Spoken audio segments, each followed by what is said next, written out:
हमारे साथ मौजूद हैं पंकज श्रीवास्तव जी। पंकज श्रीवास्तव जी, नरेंद्र मोदी जी के 6 साल बेमिसाल, इस पे आप क्या कहेंगे? 70 सालों में पैदल से, बैलगाड़ी से, हवाई जहाज तक की यात्रा सफर की उस मोदी जी ने देश की जनता से हवाई चप्पल छीनने का काम 6 साल के अंदर किया। लोग पानी की बोतल पहन के चल रहे थे, लोग पैदल भी अपने घर तक नहीं पहुंच पा रहे थे। इसका श्रेय मोदी जी को जाता है। पूरा विश्व ने देखा है जिस तरीके से मोदी जी पनौती हैं।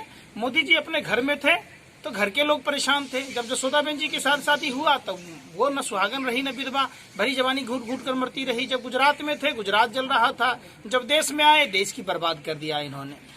प्रधानमंत्री जी, भारत तभी बच सकता है जब प्रधानमंत्री जी रिजाइन दे दें। आज देश की में सख्त जरूरत है प्रधानमंत्री जी को छोड़ने का।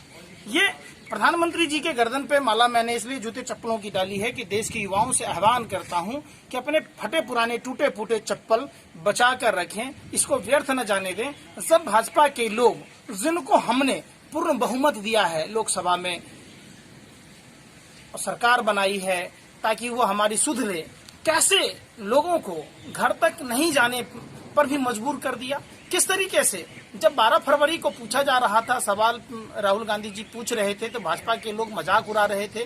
कोरोना का संज्ञान उस समय क्यों नहीं लिया गया? सवाल उठता है जब 30 जनवरी को कोरोना का पहला मामला आया तो प्रधानमंत्री जी को संज्ञान लेना था, फरवरी में लेना था। ट्रंप की गुलामी में पूरे 1 महीने का समय लगाया। ट्रंप की गुलामी और 22 विधायकों की नीलामी ने हिंदुस्तान का भट्ठा बिठा दिया।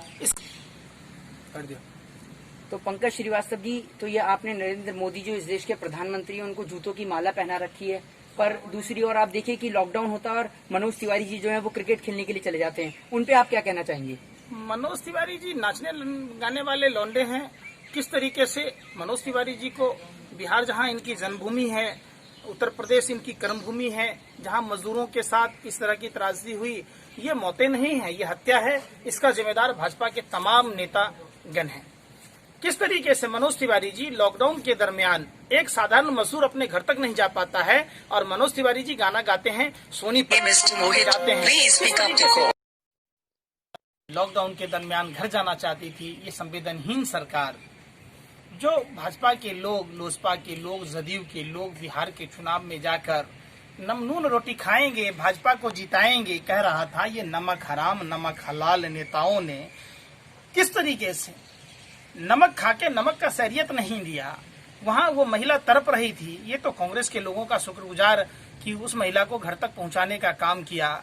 जब मनोज तिवारी जी एक अंडा के लिए बिग बॉस में छीछा लेदर करते हैं, ब्राह्मणों का ये काम थोड़े न है कि एक अंडा के पीछे इतने छीछा लेदर करें। मनोज तिवारी जी एक दिल्ली में शिक्षिका को गाना के लिए कितना अपमानित करते हैं। क्या मनोज तिवारी जी आपके संस्कार में यही है? क्या मनोज तिवारी जी आप क्रिकेट खेल रहे, वहां जाकर मनोहर लाल खट्टर के लिए गाना गा रहे? क्या आप मजदूरों की संवेदना आपको दिखाई नहीं देती? तो पंकज श्रीवास्तव जी, जिस तरीके से धारा 370 का हट जाना, राम मंदिर का मसला समाप्त हो जाना, आपको लगता नहीं कि नरेंद्र मोदी जी के 6 साल बेमिसाल? राम मंदिर का मसला सुप्रीम कोर्ट के न्यायाधीश ने क्या कहा? 5 जजों की पीठ ने कहा कि कोई भी पार्टी इसका श्रेय नहीं लेगा। ये श्रेय सुप्रीम कोर्ट के जजों को जाता है जिन्होंने सुलझाया। दूसरी बात, धारा 370 जब लगाई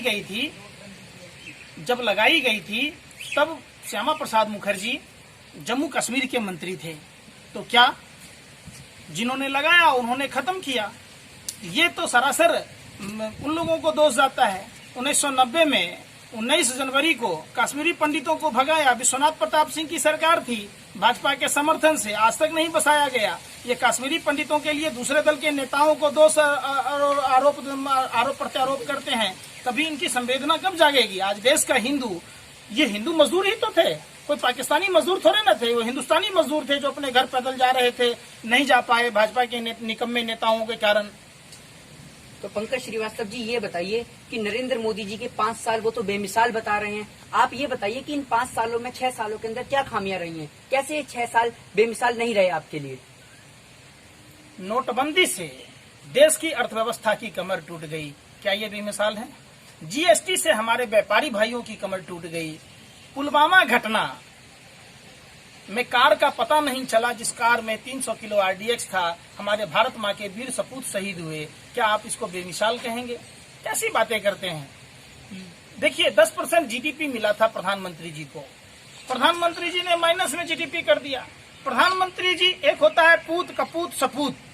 प्रधानपूत होता है जो अपने पुरखों की, बाप दादाओं की संपत्ति को, विरासत को बचा के रखता है।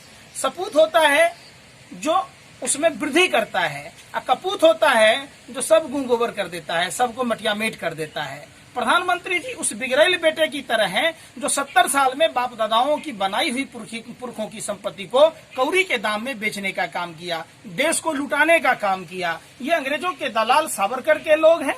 ये देश के महान आतंकवादी, पहला आतंकवादी नाथूराम गोडसे के लोग हैं।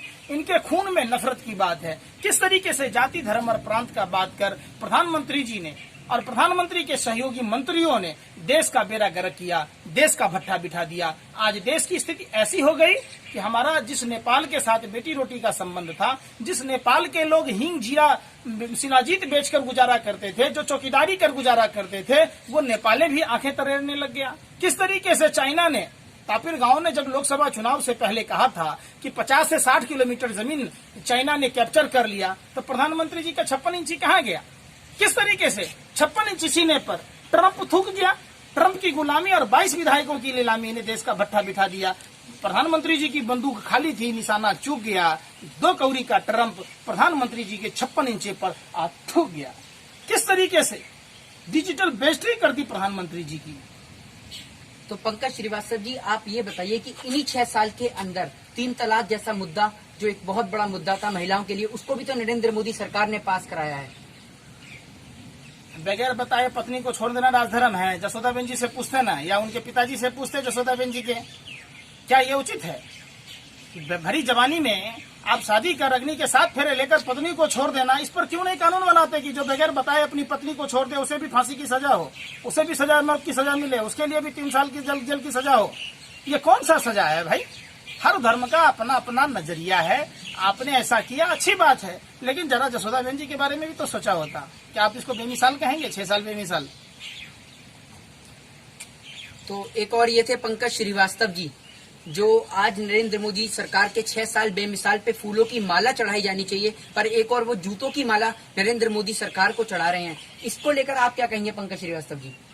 मैं तो पूरे देश की जनता से आह्वान करता हूँ कि जिन दरिंदों को, जुल्मी, अत्याचारी, अमानवीय सांसद विधायकों को देश की जनता ने चुना है, क्या कोरोना की महामारी के समय क्या वो देखने आया? जो नेता घर घर पर्ची पहुंचा सकता है, चुनावों में जिसके पास पन्ना प्रमुख है, बूथ प्रमुख है।